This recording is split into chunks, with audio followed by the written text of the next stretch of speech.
కబ్జాకోరు బానతు తోట సింగ్ నుంచి తమకు ప్రాణహాని ఉందని జనగామ జిల్లా రఘునాథపల్లి మండలం మంగల్బండ తండా గ్రామ రైతులు ఆవేదన వ్యక్తం చేస్తున్నారు. భూమిని కొంటానని చెప్పి అడ్వాన్స్ ఇచ్చి అగ్రిమెంట్ ద్వారా వేలిముద్రలు వేయించుకొని పట్ట కిందికి మార్చుకొని ఇబ్బందికి గురి చేస్తున్నారని వాపోయారు. ఇదే విషయంపై ప్రశ్నించిన వారిపైనే తప్పుడు కేసులు పెడుతూ భయభ్రాంతులకు గురి చేస్తున్నారని అన్నారు. నా పేరు ఝాన్సీ సార్, మా ఆయన పేరు సోమన్న.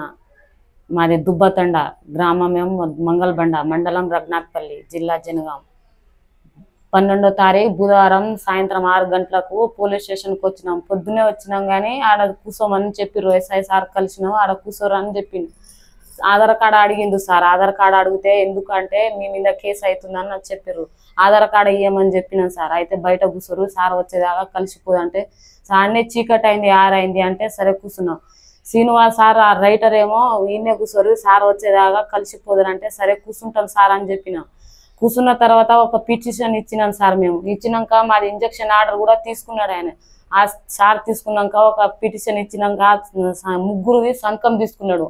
మా ఆయన పెట్టిండు, నేను మా అత్తమ్మ ముగ్గురు సంతకం పెట్టిన తర్వాత మా అత్తమ్మ ఇడికి అన్నది, ఆ సంతకం ఎందుకు సార్, మాకు ఒకటి తెలిస్తే ఒకటి తెలియదు సార్, మేము చదువుకోలే, ఇది దేనికి సంతకం అని అడిగినాం సార్. అయితే అమ్మ నువ్వు, మా ఊరు మంగళబండ తండ సార్ గ్రామం, మా ఊరు దుబ్బతండ మండలం, రఘునాథపల్లి జిల్లా, జనగాం సార్. ఈ శ్రీనివాస్ సార్ ఏమో మాకు పిలిపించి సార్ ఆ తోటా సింగ్ వ్యక్తి మీదనే కేసు అవుతుందని చెప్పి మాకు మాటలు చెప్పి మాతో సంతకాలు పెట్టించుకున్నాం సార్. సంతకాలు పెట్టించుకున్నాక తర్వాత మేము మా ల్యాబ్ ఉండే వాళ్ళు ఫోన్ చేస్తే ఆ సార్ చేస్తే మీరు సంతకాలు ఎందుకు పెట్టి మీ మీదనే కేసు అవుతుంది అంటే, మేము సంతకం పెట్టిన పేపర్ మా పేపర్ మాకు ఇచ్చేసారు, మాకు వాళ్ళ మీదనే కేసు అవుతుంది అని చెప్పి మా మీద కేసు పెడుతున్నాం సార్, మాయల మాటలు చెప్పి అని చెప్పినాం సార్. ఆ పేపర్ అంటే ఇస్తలేదు.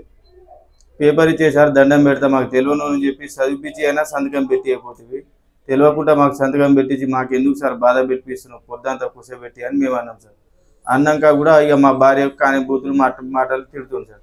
తిట్టినాక ఇచ్చేసారని చెప్పి 2 చేతులతోనే జోడించి చెప్పినా సార్. చెప్పినా కూడా ఇస్తలేడు సార్.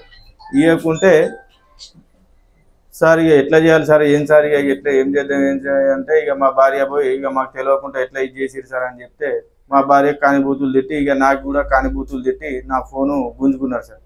గుంజుకొని మా అన్న గల్ల పట్టుకున్నారు సార్. మా అన్న గల్ల పట్టుకొని ఇక మా భార్యని ఇక చారీ శ్రీరంగం లెక్క ఇక గుంజుకోపోవడు, జాకెట్తో గుంజి ఇక లోపల ఆడ ఒక చెట్టు ఉంటుంది సార్, ఆ చెట్ల నూకుతుంది సార్.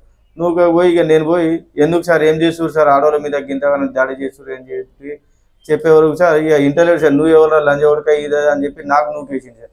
నూకేస్తే ఇక నాకు ఇక బాధ అనిపించింది. బాధ అనిపించి అవి బతుకు ఉండి ఎందుకు ఈ పోలీస్ స్టేషన్లో వచ్చి ఇక వీళ్ళతో కొట్టిపించుకుని వాళ్ళతో కొట్టిపించుకొని అని చెప్పి నేను పోయి మందు పోసుకున్నాను సార్. ఇక తాగి చచ్చిపోదామని ఇక గంటలనే వెనక నుంచి ఇక ఎస్ఐ సార్ ఊరికి వస్తూనే ఉన్నాడు సార్. వెనక ఎస్ఐ సార్ వచ్చి ఇడిపించారు.